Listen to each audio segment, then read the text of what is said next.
What's good, y'all? This is SA, and welcome back to another devlog video from my indie game, Guardians of RPG. So far, we've made so many updates and added so many features that the core part of the game is practically done. But there's still a lot of smaller quality of life changes that needs to be made for my indie game, and that's what the bulk of my devlogs are going to consist of from here on out. For this video, we're going to be updating and improving the sound of my game.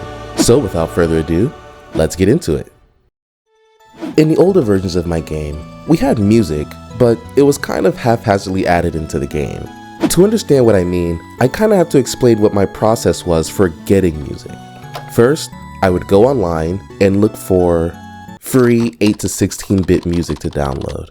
Listen, it was an MVP and I was kind of broke. Heck, I'm kind of broke now. Like and subscribe. But anyways, the point was I had to do what I had to do. And to be honest, there are a bunch of music that not only is really good, but is also free to download and use. However, since I was on a deadline for my MVP, I didn't bother checking to see if all the music looped properly. These are rookie mistakes for sure, but like I alluded to, I just didn't have the time to go back and fix it. But I do now. Kinda. If I didn't go through the painstaking effort of editing the music so that it looped, then my wallet went through the painstaking effort of buying the version that did.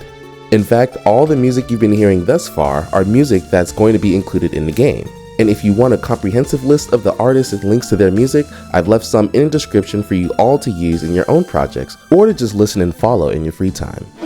Adjusting the music for the game is only a small part of the reconstruction for my game's audio.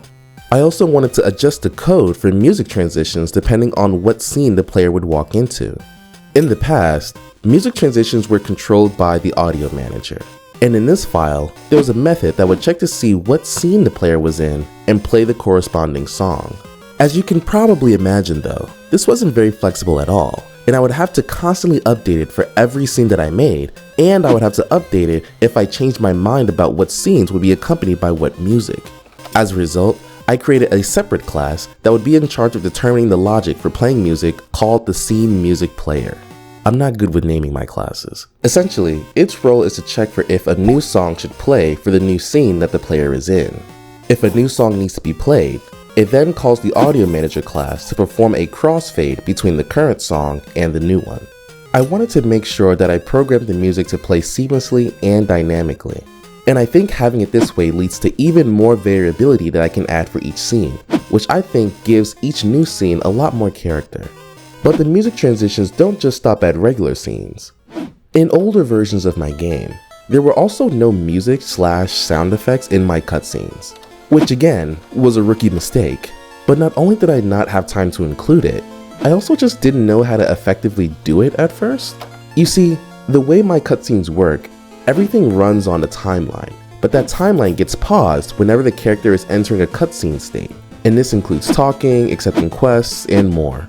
The problem is, because the timeline would be paused, if I included music in the timeline to be played, the music would also be paused. And that just really broke the immersion slightly more than having no added music or sound effects at all. Plus, most of my cutscenes in the past didn't actually need music or sound effects in it, but there were a few that I felt needed it. And as such, I wanted to update the code to accommodate for those scenarios. In addition to this, I also think it would be pretty cool if cutscenes could also trigger certain music to be played to act as a subtle warning that you're entering a boss fight or something else important. Adding these adjustments required me to update the cutscene and cutscene state classes to have the option to change the track that's currently being played. So now when you enter a cutscene or a cutscene state that requires music change, the music will actually change. And that's all I got for you guys today. I think in the future there will be a need to do more sound adjustments like when creating more move animations for the battle simulator, but that's a bridge I'll have to cross when I get to it. As usual, if there was something you saw that you wanted to implement in your own game, I've left some links in the description to help you get started.